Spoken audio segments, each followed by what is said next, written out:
Mr. Chairman, ladies and gentlemen, I appreciate very much your generous invitation to be here tonight.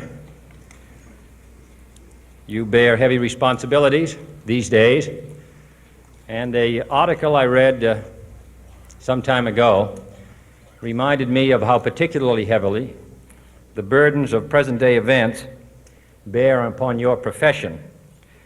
You may remember that in 1851, the New York Herald Tribune, under the sponsorship and publishing of Horace Greeley, employed as its London correspondent an obscure journalist by the name of Karl Marx.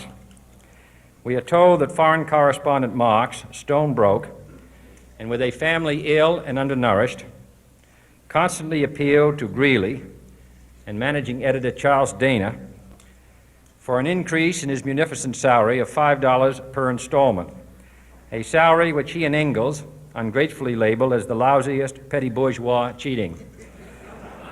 But when all his financial appeals were refused, Marx looked around for other means of livelihood and fame, eventually terminating his relationship with the Tribune and devoting his talents full-time to the cause that would bequeath to the world the seeds of Leninism, Stalinism, revolution, and the Cold War. If only this capitalistic New York newspaper had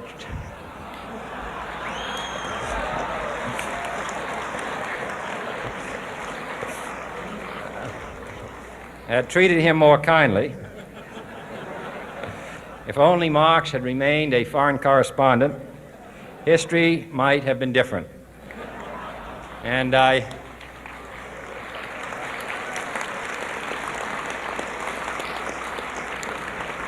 I hope all publishers will bear this lesson in mind the next time they receive a poverty-stricken appeal from a small increase in the expense account from an obscure newspaper man.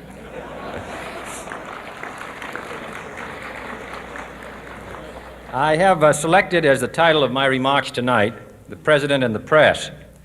Some may suggest that this would be more naturally worded, "The President versus the Press," but those are not my sentiments tonight.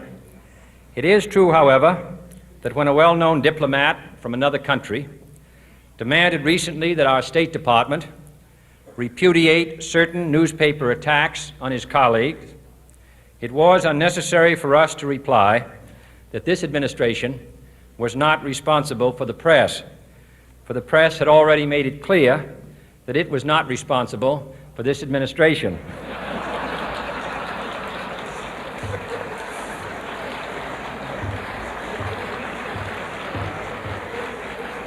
Nevertheless, my purpose here tonight is not to deliver the usual assault on the so-called one-party press. On the contrary, in recent months, I have rarely heard any complaints about political bias in the press, except from a few Republicans. Nor is it my purpose tonight to discuss or defend the televising of presidential press conferences. I think it is highly beneficial to have some 20 million Americans regularly sit in on these conferences to observe, if I may say so, the incisive, the intelligent, and the courteous qualities displayed by your Washington correspondents. Nor, finally, are these remarks intended to examine the proper degree of privacy which the press should allow to any president and his family. If, in the last few months, your White House reporters and photographers have been attending church services with regularity, that has surely done them no harm.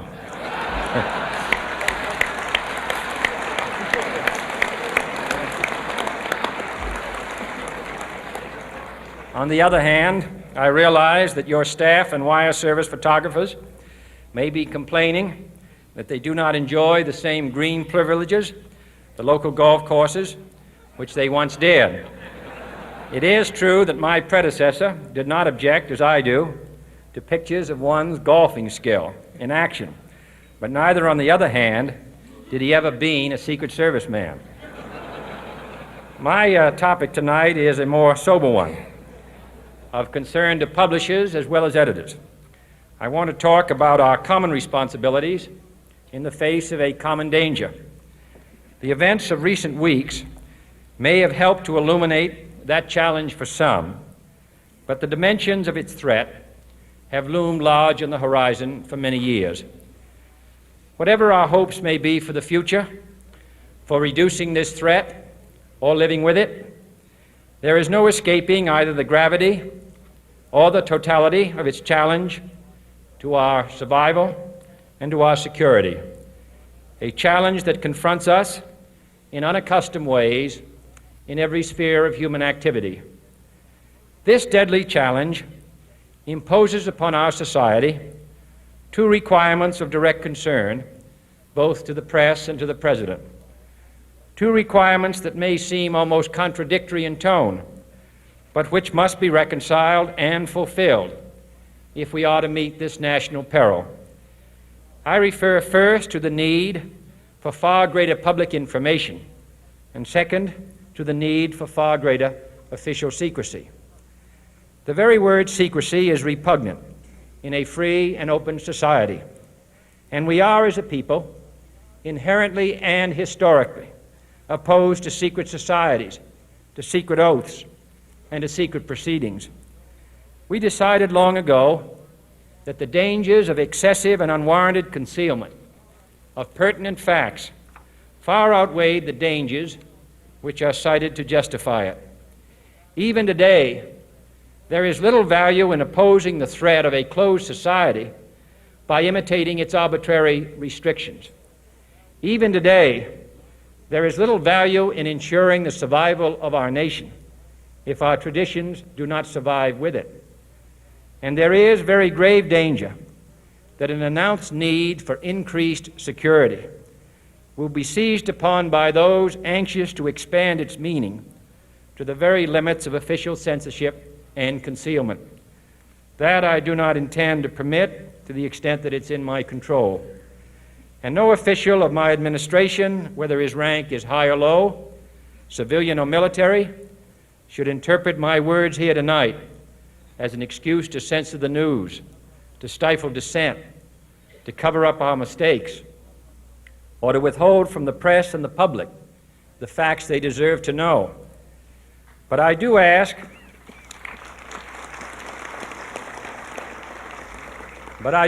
every publisher, every editor, and every newsman in the nation to re-examine his own standards and to recognize the nature of our country's peril. In time of war, the government and the press have customarily joined in an effort based largely on self-discipline to prevent unauthorized disclosures to the enemy. In times of clear and present danger, the courts have held that even the privileged rights of the First Amendment must yield to the public's need for national security. Today, no war has been declared, and however fierce the struggle may be, it may never be declared in the traditional fashion. Our way of life is under attack. Those who make themselves our enemy are advancing around the globe. The survival of our friends is in danger. And yet no war has been declared. No borders have been crossed by marching troops. No missiles have been fired. If the press is awaiting a declaration of war before it imposes the self-discipline of combat conditions, then I can only say that no war ever posed a greater threat to our security. If you are awaiting a finding of clear and present danger, then I can only say that the danger has never been more clear, and its presence has never been more imminent. It requires a change in outlook, a change in tactics, a change in missions by the government, by the people, by every businessman or labor leader, and by every newspaper. For we are opposed around the world by a monolithic and ruthless conspiracy that relies primarily on covert means for expanding its sphere of influence, on infiltration instead of invasion, on subversion instead of elections, on intimidation instead of free choice, on guerrillas by night instead of armies by day. It is a system which has conscripted vast human and material resources into the building of a tightly knit, highly efficient machine that combines military, diplomatic, intelligence, economic, scientific, and political operations. Its preparations are concealed, not published. Its mistakes are buried, not headlined. Its dissenters are silenced, not praised. No expenditure is questioned, no rumor is printed, no secret is revealed. It conducts the Cold War, in short, with a wartime discipline no democracy would ever hope or wish to match. Nevertheless, every democracy recognizes the necessary restraints of national security, and the question remains whether those restraints need to be more strictly observed if we are to oppose this kind of attack as well as outright invasion. For the facts of the matter are that this nation's foes have openly boasted of acquiring through our newspapers information they would otherwise hire agents to acquire through theft, bribery, or espionage, that details of this nation's covert preparations to counter the enemy's covert operations have been available to every newspaper reader, friend and foe alike, that the size, the strength, the location, and the nature of our forces and weapons, and our plans and strategy for their use have all been pinpointed in the press and other news media to a degree sufficient to satisfy any foreign power, and that in at least one case, the publication of details concerning a secret mechanism whereby satellites were followed required its alteration at the expense of considerable time and money. The newspapers which printed these stories were loyal, patriotic, responsible, and well-meaning. Had we been engaged in open warfare, they undoubtedly would not have published such items. But in the absence of open warfare, they recognized only the tests of journalism and not the tests of national security. And my question tonight is whether additional tests should not now be adopted. That question is for you alone to answer. No public official should answer it for you. No governmental plan should impose its restraints against your will.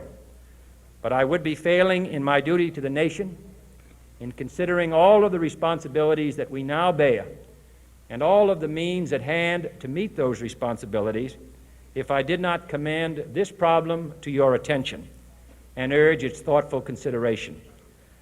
On many earlier occasions I have said, and your newspapers have constantly said, that these are times that appeal to every citizen's sense of sacrifice and self-discipline.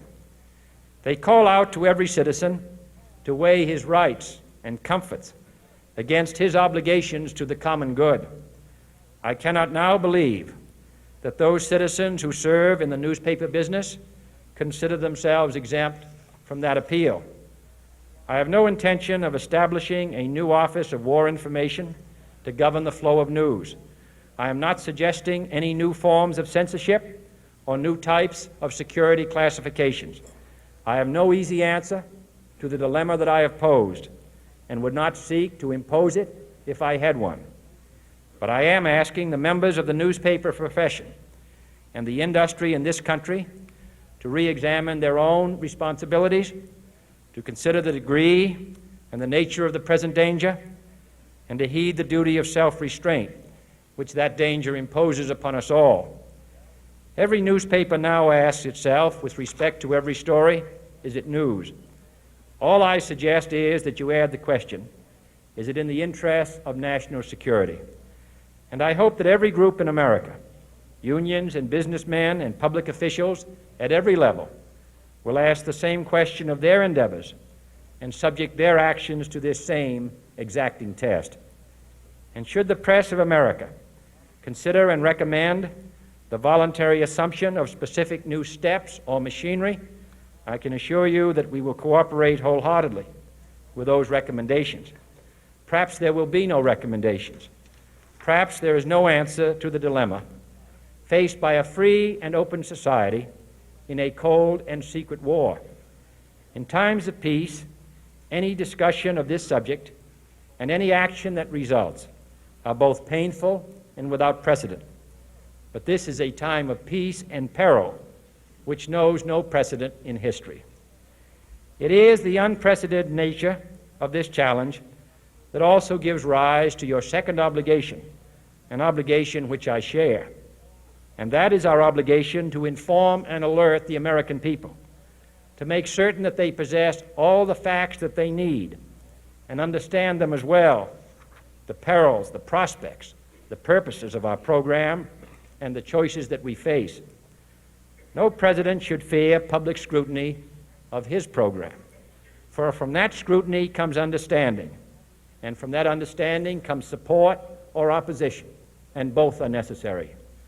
I am not asking your newspapers to support an administration, but I am asking your help in the tremendous task of informing and alerting the American people. For I have complete confidence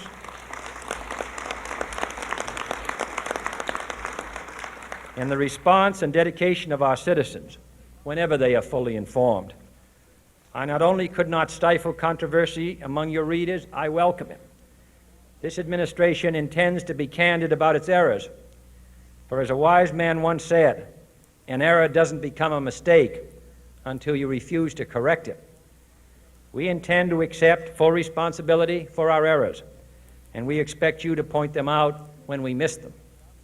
Without debate, without criticism, no administration and no country can succeed, and no republic can survive. That is why the Athenian lawmaker Solon decreed it a crime for any citizen to shrink from controversy. And that is why our press was protected by the First Amendment, the only business in America specifically protected by the Constitution, not primarily to amuse and entertain, not to emphasize the trivial and the sentimental, not to simply give the public what it wants, but to inform, to arouse, to reflect, to state our dangers and our opportunities, to indicate our crises and our choices, to lead, mold, educate, and sometimes even anger public opinion. This means greater coverage and analysis of international news, for it is no longer far away and foreign, but close at hand and local. It means greater attention to improved understanding of the news, as well as improved transmission. And it means, finally, that government at all levels must meet its obligation to provide you with the fullest possible information outside the narrowest limits of national security, and we intend to do it. It was early in the 17th century that Francis Bacon remarked on three recent inventions already transforming the world: the compass, gunpowder, and the printing press. Now the links between the nations, first forged by the compass, have made us all citizens of the world, the hopes and threats of one becoming the hopes and threats of us all. In that one world's effort to live together, the evolution of gunpowder to its ultimate limit has warned mankind of the terrible consequences of failure. And so it is to the printing press, to the recorder of man's deeds, the keeper of his conscience, the courier of his news, that we look for strength and assistance, confident that with your help, man will be what he was born to be, free and independent.